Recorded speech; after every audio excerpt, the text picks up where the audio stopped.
You ever have someone fool the whole world while you're the only one who knows who they really are? That was my life for years.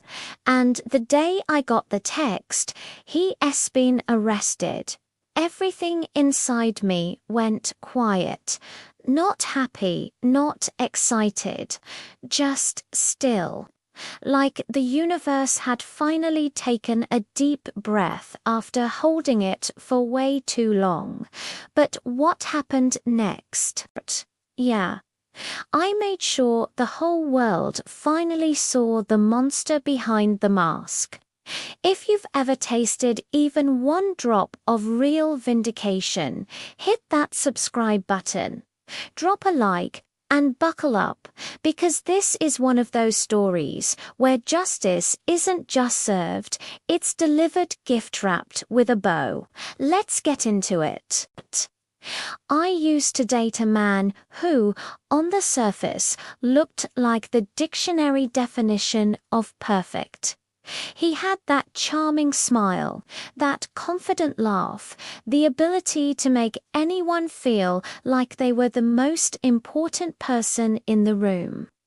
People gravitated toward him, parents adored him, co-workers respected him, strangers trusted him within minutes. And that's what made everything worse.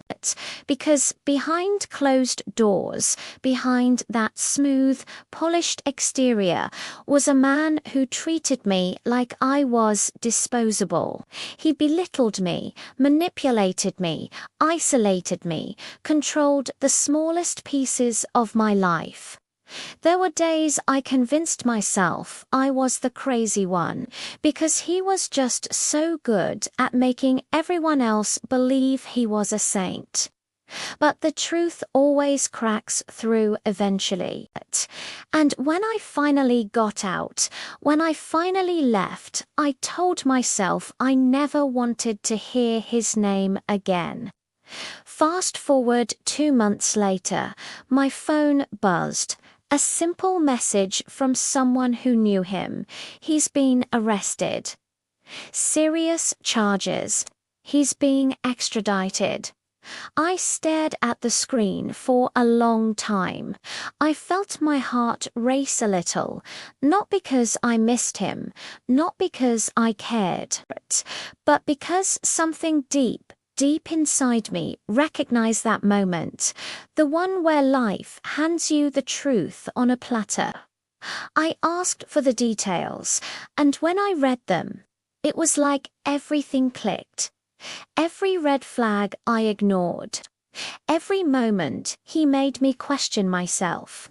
Every time he gaslit his way out of accountability. All of it suddenly made perfect sense. People like him don't just change, they graduate. Their behavior escalates. And eventually they get caught. Later that night, I sat alone in my living room. The glow of my phone lighting my face while I reread the message again and again. And then something in me shifted. Not anger, not hatred, just clarity. The world finally had proof of the truth. But the world didn't know it yet. And that's when I decided I was going to help the universe finish what it started. I began with something small, something simple. He always had dating profiles, multiple ones. He'd use them even when we were together. He'd flirt, lie, and tell strangers whatever he needed to in order to keep feeding his ego.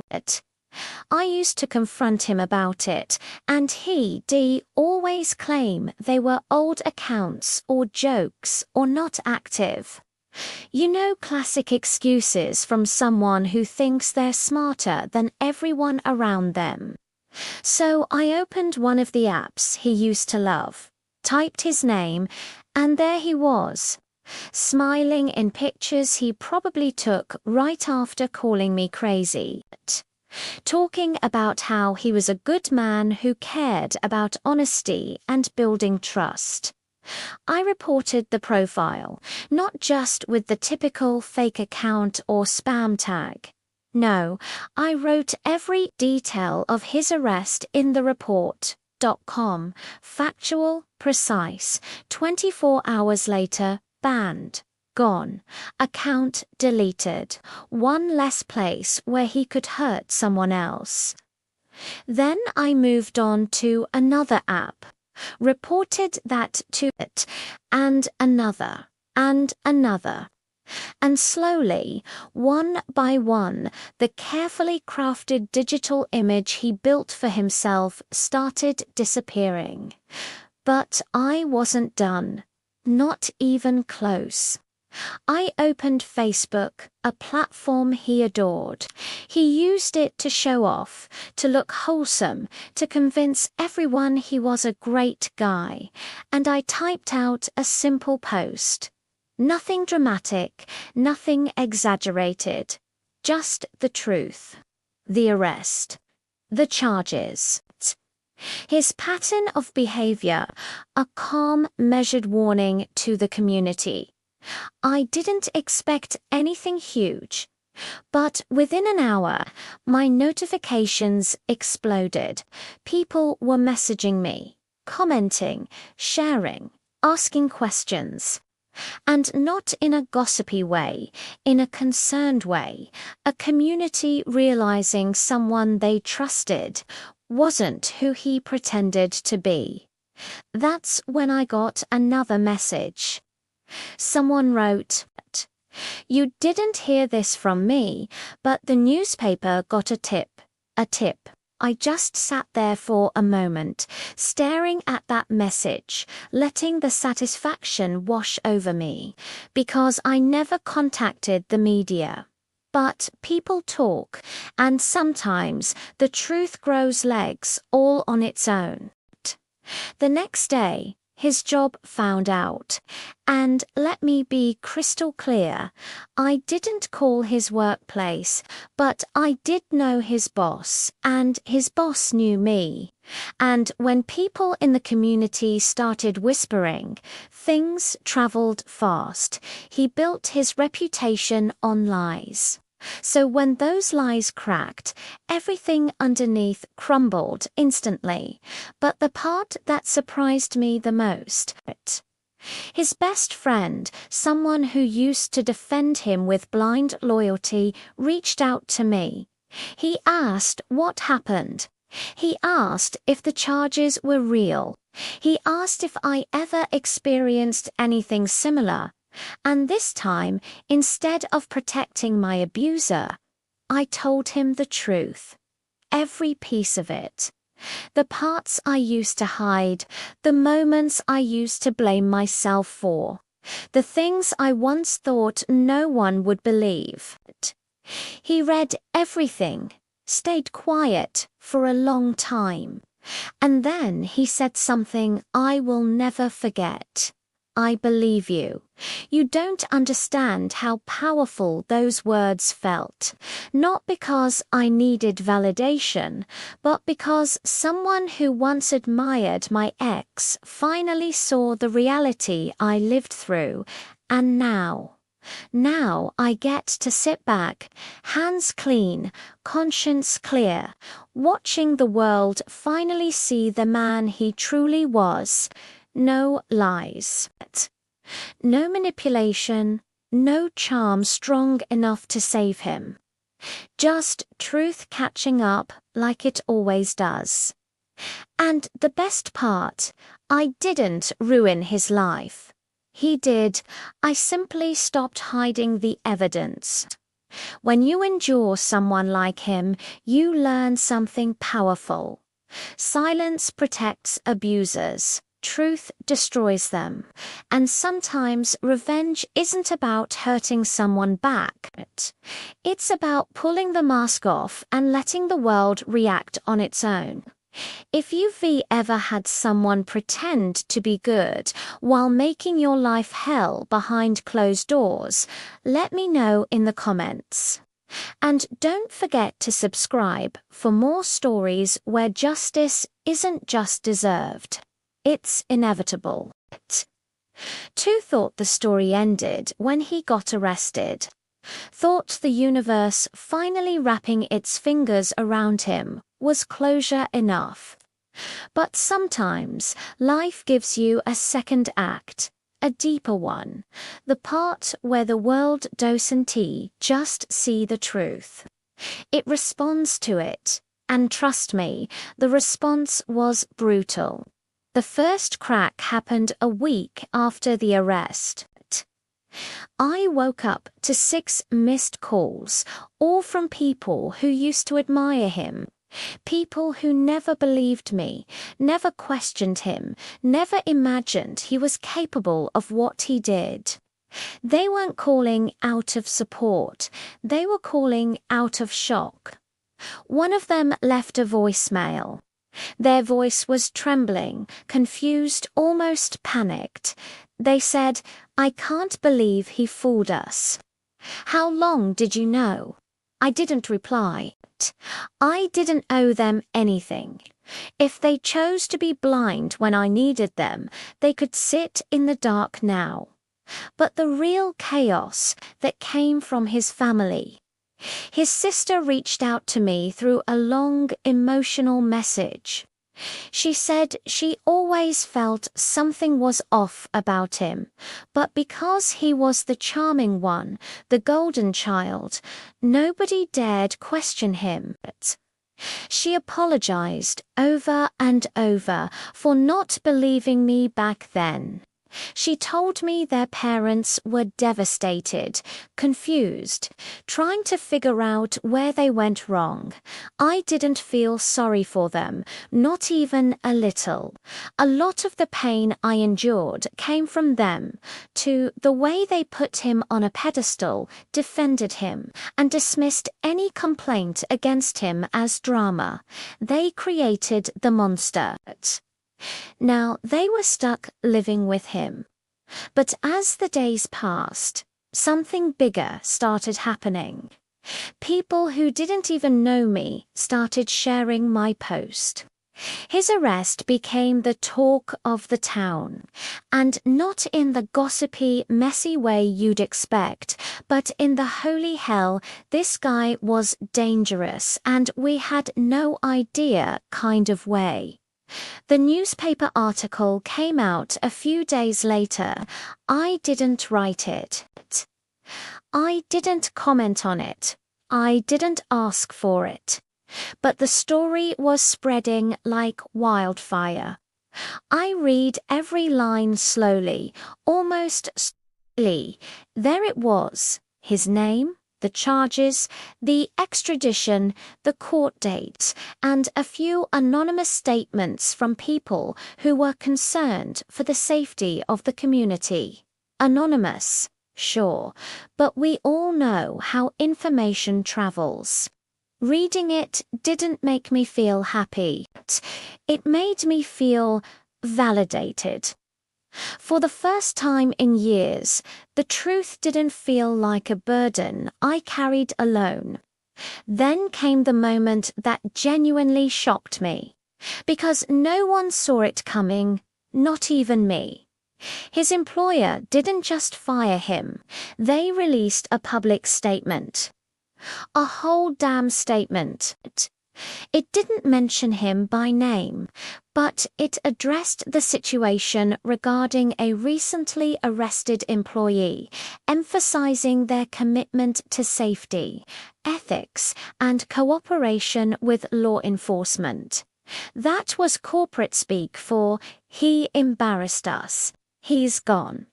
I laughed when I saw it, not because losing a job is funny, but because he used to brag about that place like it was lucky to have him. He acted like he was irreplaceable. He acted like the world revolved around him.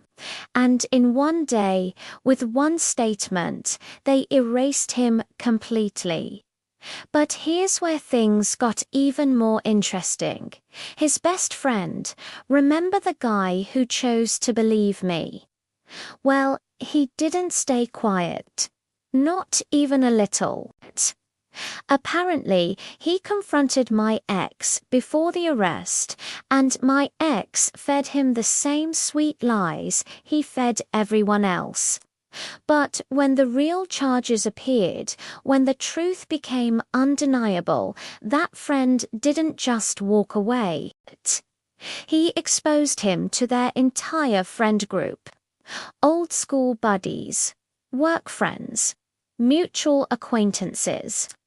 My phone started lighting up with messages from people saying, "He told us you were unstable. He said you made things up. He said you were jealous." All lies, lies. They swallowed without hesitation because it was easier to believe him than acknowledge what I was going through. And now, those same people were apologizing. Some were crying, some were horrified. Some couldn't believe the person they defended was actually dangerous. I didn't comfort them. I didn't reassure them. I didn't say it's okay because it wasn't. They aided him for years without realizing it. But I did say one thing. Thank you for believing me now, and that was enough. Yet the part of this story that stays with me the most, the final quiet message I got, the one that wasn't angry or apologetic or dramatic. It came from a girl I'd never met, someone he matched with on a dating app. She said, "I saw your post. I checked the news. If I had gone on the date he kept asking for, I don't know what would have happened. Thank you. I sat with that message for a long time. Because in that moment, I realized something huge. This wasn't just revenge. This wasn't about humiliating him. This wasn't about payback or vengeance or emotional closure. This was protection. This was prevention. This was stopping a cycle he'd spent years perfecting. And the truth, I felt proud, not vengeful, not bitter, just proud that I chose to act when it mattered. When his court date arrived, I wasn't there. I didn't need to be. His world was already collapsing from the inside out. Every lie exposed, every mask shattered, every manipulation laid bare for the world to see. The man who once acted like he was untouchable now had nothing left. No job, no friends, no reputation, no more victims he could charm. Just consequences, the one thing he never thought he'd face. And the universe didn't need my help to finish him. I just nudged it forward. People think revenge is about hurting someone back, but real revenge, the kind that stays with you, it's about truth catching up. It's about watching someone who spent years lying, gaslighting, and manipulating finally drown in their own actions. And me, I'm free, truly free. His world burned down, and I didn't even smell smoke on my clothes. If you've ever had someone fool everyone while hurting you behind the scenes, tell me in the comments. This story, isn't just mine, it est for anyone who finally got to watch karma arrive right on schedule. Subscribe for more stories where justice doesn't whisper, it roars. He just stared at me, frozen, like someone unplugged his brain. The principal leaned forward and said, "Ethan, Is this true? He tried to love, course, he did, but every word out of his mouth just made him look guiltier. Finally, he cracked. He admitted everything. The fake messages, the edited screenshots, the hours he spent trying to get me suspended. The principal rubbed his forehead like he was tired of both of us, but mostly tired of Ethan. Within a minute, Ethan's parents were called, and when they arrived, the disappointment on their faces was brutal. They weren't even angry, they were embarrassed. Ethan kept looking at me like I ruined his life, but honestly, he ruined it himself. The principal told me I was free to go and apologized for the whole mess. When I walked out, I could almost hear my heart beat. It was finally over, or so I thought. The next day at school, everything felt different. People who used to whisper about me were now whispering about Ethan. Word spreads fast in high, school faster than I find. By lunchtime, everyone knew he tried to set me up. Some people laughed, some looked shocked, and some just avoided him like he was contagious. Ethan walked around with his head down, pretending he didn't hear anything, but you could tell every comment was hitting him like a brick. Meanwhile, I finally felt like I could breathe again. No rumors, no fake stories, just silence. But the real twist came later that week when the principal announced that Ethan was being moved to another class for behavioral reasons. And suddenly, the guy who tried so hard to destroy me wasn't even in the same room anymore. His revenge plan didn't just fail, it backfired so hard it took him out of my life completely. Weeks passed, and life finally felt normal again. I wasn't the accused guy anymore, I was just me. One afternoon, I was grabbing my books from my locker when Ethan walked by. For a second, our eyes met. He didn't look angry, just tired, like he finally understood that revenge isn't a shortcut to fixing your problems, it just makes bigger ones. He opened his mouth like he wanted to say something, but then he just kept walking. And honestly, that was enough for me. I didn't need an apology. I didn't need him to admit he lost. The real win was getting my life back, clearing my name, and watching karma do the heavy lifting. Sometimes the best revenge isn't payback, it's letting someone drown in the mess they created. And trust me, Ethan sank all on his own.